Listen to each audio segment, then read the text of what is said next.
Australia is amongst the world's worst per capita generators of municipal waste.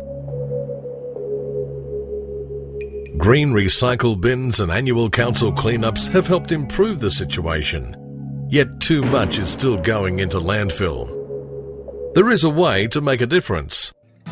Drive-through recycling centres, or DTRCs, are a new and proven effective means to help communities to reduce, to reuse and to recycle. But it goes beyond these 3 R's. DTRCs also retrain and creates work opportunities for low-skill Australians. DTRCs return money to the local community and to communities abroad by generating funding for a number of charities. In addition, DTRCs can play an important hands-on role in fostering a culture of environmental responsibility, much needed in these times of global warming and land degradation.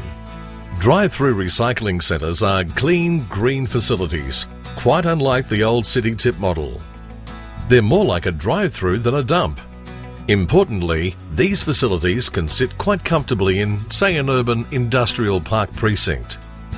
Potentially, several DTRCs can operate within the one metropolitan area, providing a nearby and low-cost way for ratepayers to do their bit for a greener planet. The basis is that you have a transfer station here, which is the last point public get to. They don't actually go near a landfill. So you can have a recycle centre and transfer station in the middle of a city. So how does it all work?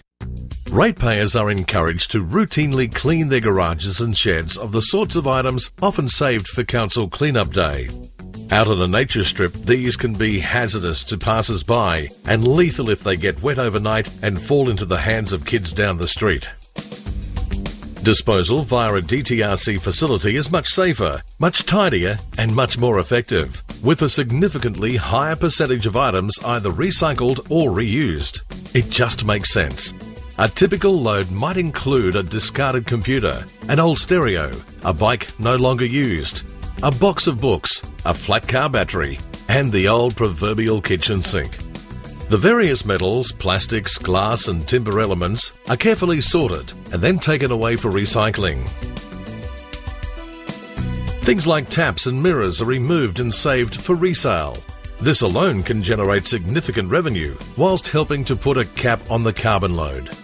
The public embrace it very much so, and they go to extreme lengths to segregate loads coming in so that recoverable things are easily recovered.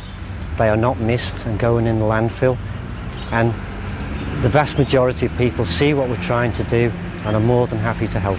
We live in a disposable age and many items taken to recycling facilities are still in good order.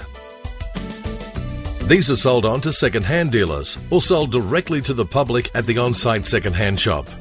Again, this generates significant revenue. Then there are other things like tables and chairs and mics and bikes which are simply in need of a little repair.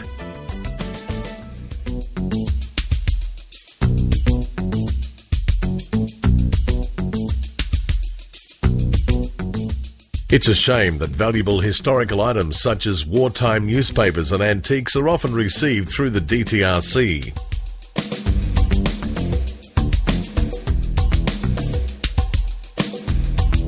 Many of these goods are taken to a dedicated on-site workshop where they are brought back to serviceable use by people undertaking government-funded employment projects and volunteers. This workshop becomes an important employment and training hub for low-skilled workers in the area, and a springboard for those wishing to take the next step towards a more highly skilled career. Finally, any leftover bits from each refuse load brought in is sent to a more traditional waste management centre for mulch making or for landfill. Drive-through recycling centres are great for ratepayers as it provides a convenient, no-cost way to dispose of unwanted items suitable for reuse or repair, and a low-cost way to dispose of other refuse. Still today, often have people pull into the drive-through and the question that they ask my men is, excuse me, can you tell me where the tip has gone to? And we have to explain you're actually in it. And they cannot believe that a landfill site can look the way this one does. The DTRC model is great for the environment because much less goes to landfill and what was once rubbish gets to be recycled or reused. Beyond all these positive outcomes, DTRCs are also great for councils. They're proven in practice and simple to implement. They enjoy strong community support. The world wants to be green. They're cash positive. They create new job and training for low-skilled workers, and they turn refuse into surplus cash to help fund charities in need. A win-win-win-win-win situation. Drive-through recycling centres, driving improved environmental sustainability and employment opportunities for Australia. Steps Ahead, CADET and Sunshine Coast Council, working in partnership for best practice in waste management and leading the way in Queensland for recycling.